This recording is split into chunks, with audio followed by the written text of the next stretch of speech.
What comes to mind when you hear the name Antonio Brown? Is it his incredible football talent, or maybe the countless wild moments that have left fans speechless?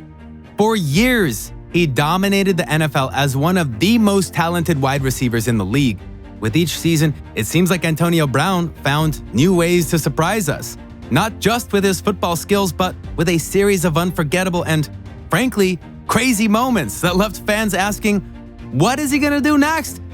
Today, we're counting down the top 5 craziest things Antonio Brown has ever done. So, stick around because these stories are going to blow your mind. We begin our countdown with a moment that seemed ripped straight from a stunt scene. It is something that could have been straight out of a WWE match. During a 2014 encounter against the Cleveland Browns, Antonio Brown went for a punt return, but instead of dodging, he kicked Browns punter Spencer Lanning square in the face. And yes, we mean literally. Is off to the races, hurdles, kicks a man. The internet went wild. Some might have chalked it up as an accident, and others were left wondering if it was intentional. After the game, Antonio Brown later explained, "No intent to hurt him. I had my mind made up that he was going over me. I thought he was going low, and I tried to leap over him. It was just a bad outcome of a play." Accident or not, the NFL wasn't about to let him off the hook. According to Ian Rappaport, the league fined Brown $8,200 for the cleat to the face incident. Now, to put that in perspective, most fines in the NFL are for unsportsmanlike conduct of dangerous hits. But kicking a punter in the face? That's a whole new level of crazy. Even years later, this play sparked a heated debate on New Heights, the Kelce Brothers podcast. Jason Kelce passionately argued against the fine, saying, "I still don't understand why this is a penalty. You can stiff arm a guy. Why can't you stiff kick?" You can push, but you can't fight. Yeah, pushing allowed, punching no. Kicking, well, certain situations. You kick a ball, can't kick a person. Can't kick a person. You cannot kick a person. Antonio Brown found that out. God, that is such a good clip. He went on to justify Antonio Brown's instinct, marveling at how quickly Brown made his decision. This is why he's one of the best receivers of all time. Who in their right mind goes from a hurdle to thinking, I'm gonna front kick somebody? He's clearly making multiple people miss. He decides the kicker's going low, jumps, but the kicker's not low enough, so he front kicks him. Gosh, this should not be a penalty. And Jason didn't stop there, taking his argument to the extreme. I will go to my grave. Where is it in the rule book that you can't jump kick somebody? Show me the rule. The moment has gone down as one of the most unforgettable and divisive in recent NFL history. Whether you think it was sheer brilliance or reckless disregard for the rules, Antonio Brown's kick has left its mark, both on the field and in football debates for years to come. Next, we take to the skies with Brown's grand entrance to the 2019 Oakland Raiders training camp. Training camp is a time for players to show up, get to work, and set the tone for the season. Most players might roll in with their gym bag or drive up in a modest car, but Antonio Brown, he decided to make a statement. And not just any statement, this one ensured all eyes were on him from the moment he arrived. During his brief stint with the Oakland Raiders, Brown arrived at training camp not in a car, but in a hot air balloon. That's right. Brown floated into Napa Valley, one of the most serene places in California, in a giant balloon like some kind of eccentric billionaire. In a video posted by the Raiders' official Twitter account, Brown explained the reasoning behind his unconventional entrance. Napa Valley obviously is known for the hot air balloons. This camp is so important for this team because, it's a lot at stake. We kind of got to develop our identity. I think it all starts today with the commitment from guys there. It was like something straight out of a movie, but the grand entrance didn't exactly set the tone Brown was hoping for, and it was only the beginning of his Raiders saga. But it set the stage for a tumultuous few months in Oakland. And speaking of heads, Raiders head coach John Gruden had his own priceless reaction to Brown's sky-high arrival. Gruden said, "Did he land? Is he here?" Is he okay? That's all I want to know. Apparently, Gruden was prepared for anything at that point, admitting that he actually expected something crazier than a hot air balloon. If this was Brown's way of setting the tone for his time in Oakland, well, let's just say things definitely took off from there. Our third craziest moment is chilling. As we know, football players are known for pushing their bodies to the limit, but Antonio Brown took it to an entirely new and freezing level. In 2019, while on vacation in Paris, Brown made headlines for something entirely unrelated to football. He froze his feet. He underwent cryotherapy, a recovery technique involving extreme cold to rejuvenate his body. However, instead of recovery, he ended up with frostbitten feet, resulting in severe burns and swelling. His neglect in going into the chamber barefoot caused the injury. It wasn't just a minor injury either. Photos later revealed the damage, showing cracked, blistered skin that looked like something out of a horror movie. As Antonio Brown himself explained, Yeah, my feet is pretty much getting circumcised, right? All right? Yeah, For like, real. like circulation? Yeah, no. Yeah. Yeah, oh, Yeah, yeah, exactly. yeah, with the new skin, Yeah. yeah, exactly. Yeah, it's kind of like a pullback right now. Yeah. Yeah, got circumcised on my feet, you know.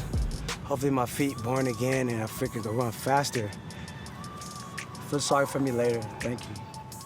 for weeks, Brown's participation in training camp was limited, and questions swirled around his readiness for the upcoming season.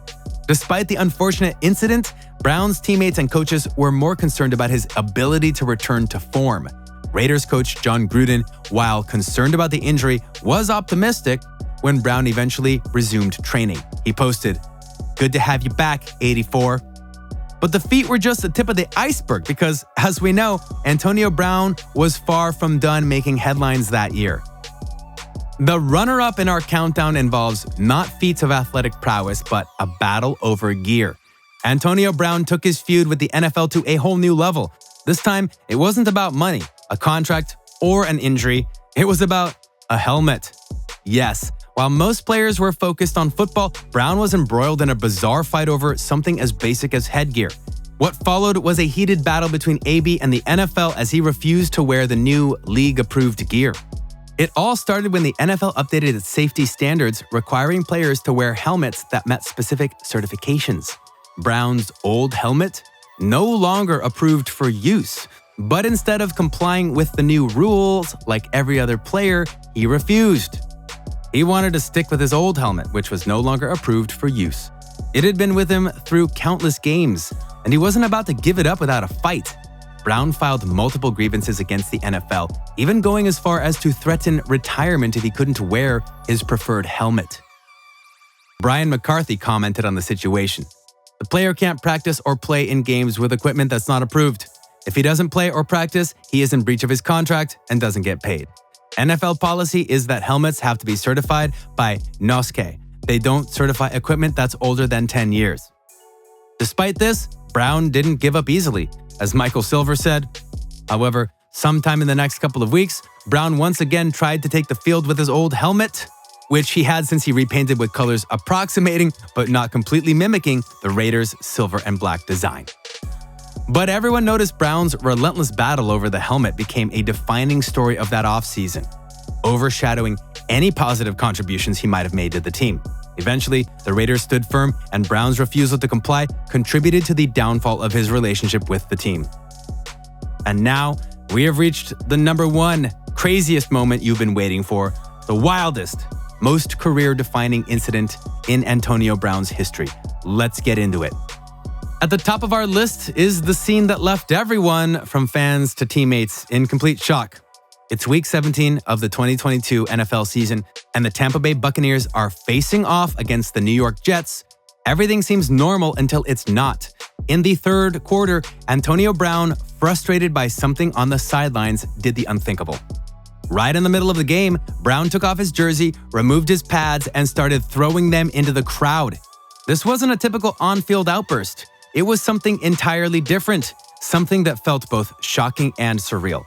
As if that wasn't enough, he proceeded to take off his undershirt and gloves, throwing those into the stands too. Then, in a surreal scene, Brown jogged off the field shirtless, waving to the crowd and doing jumping jacks in the end zone. It was a spectacle unlike anything the NFL had ever seen. Cameras followed him as he left the stadium, and social media exploded with reactions. What had just happened? After the game, Buccaneers head coach Bruce Arians was blunt about Brown's status with the team. He is no longer a Buck. All right, that's the end of the story. Let's talk about the guys that went out there and won the game. And just like that, Brown's time in Tampa and likely his NFL career came to a screeching halt. Tom Brady, who had vouched for Brown in the past, expressed sadness over the incident, saying, we all love him. We care about him deeply. We want to see him be at his best. And, unfortunately, won't be with our team. But while Brown posted cryptic messages on social media after the incident, including tweeting Super Gremlin and writing, "Football is what we do, not who we are. The damage was done. His time with the Buccaneers was officially over." It was the ultimate Antonio Brown moment, unpredictable, chaotic, and unforgettable. Whether you view it as a meltdown or a calculated decision, one thing is for sure, no one will ever forget the sight of Antonio Brown walking off the field shirtless mid-game. Antonio Brown's career has been a roller coaster of talent, triumph, and madness. From punting a player in the face to walking off the field in the middle of a game, his actions both on and off the field have cemented his place as one of the most unpredictable figures in sports. He wasn't just another talented player, he was a character, a headline waiting to happen every time he stepped onto the field. But what do you think? Which moment from today's list shocked you the most? Let us know in the comments below. And if you enjoyed this video, make sure to like, subscribe, and hit the bell so you never miss any of our upcoming sports content. Thanks for watching, and stay tuned for more of the craziest moments in sports history.